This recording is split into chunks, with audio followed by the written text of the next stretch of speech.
या देशामध्ये प्रत्येक माणूस म्हणजे राजकीय माणूस हा गुलाम झालेला मला कुठेतरी दिसतोय.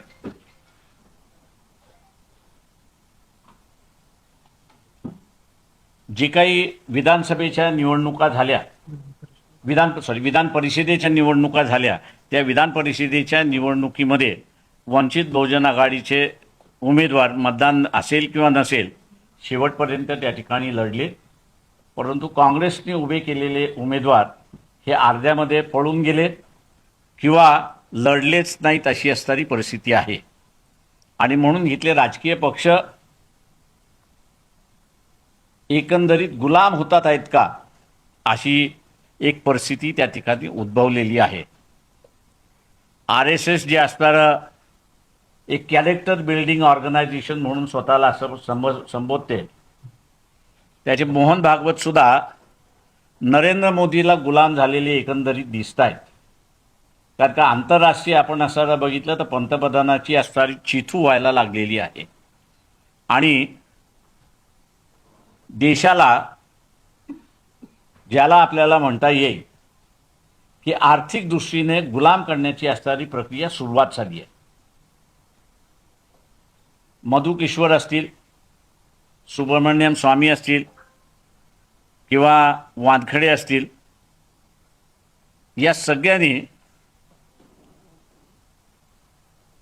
पंतप्रधानाच्या चारित्र्यावरती शंका व्यक्त केलेली आहे.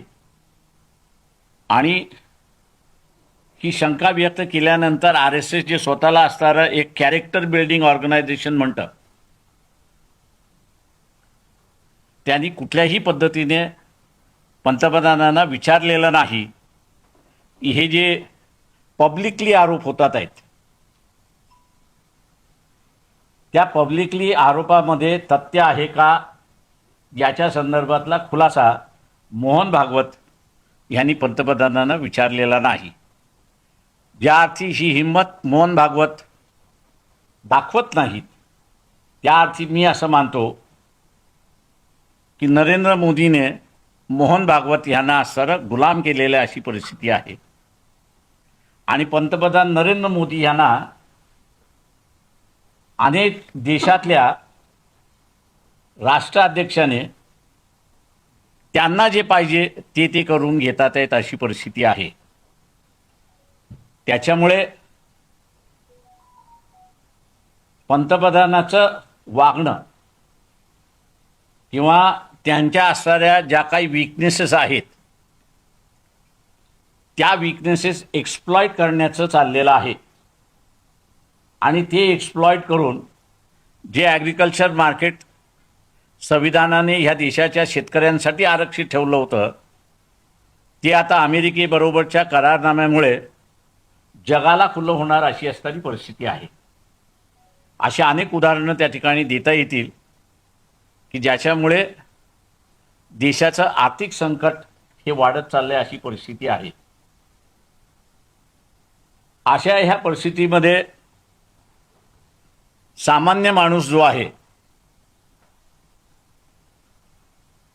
सामान्य माणसाने आपला आवाज उठवायला सुरुवात केली पाहिजे अशी अपेक्षा मी सामान्य व्यक्तीकडून करतोय.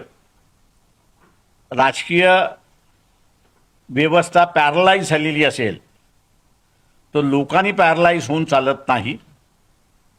तर लोकांनी सर्व गोष्टी आपल्या ताब्यात घेऊन या व्यवस्थेला विचारायला सुरुवात केलं पाहिजे की तुम्हाला चारित्र्य आहे का हे सांगा. नसेल तर खुर्ची खाली करा ही सांगण्याची ताकद सामान्य माणसाची आहे आणि तो अधिकार त्या सामान्य माणसाने बजावला पाहिजे अशी अपेक्षा आम्ही त्या ठिकाणी धरतो आहोत. आमच्या परीने वंचित बहुजन आघाडीच्या वतीने लोकजागृती आणि त्याच्याचबरोबर कुठल्या कुठल्या व्यवस्थेमध्ये आपण असणारा गुलाम होतोय हे मांडण्याचं कामकाज आम्ही त्या ठिकाणी करतोय. लोकांनी त्याला उठाव करावा अशी आमची अपेक्षा आहे.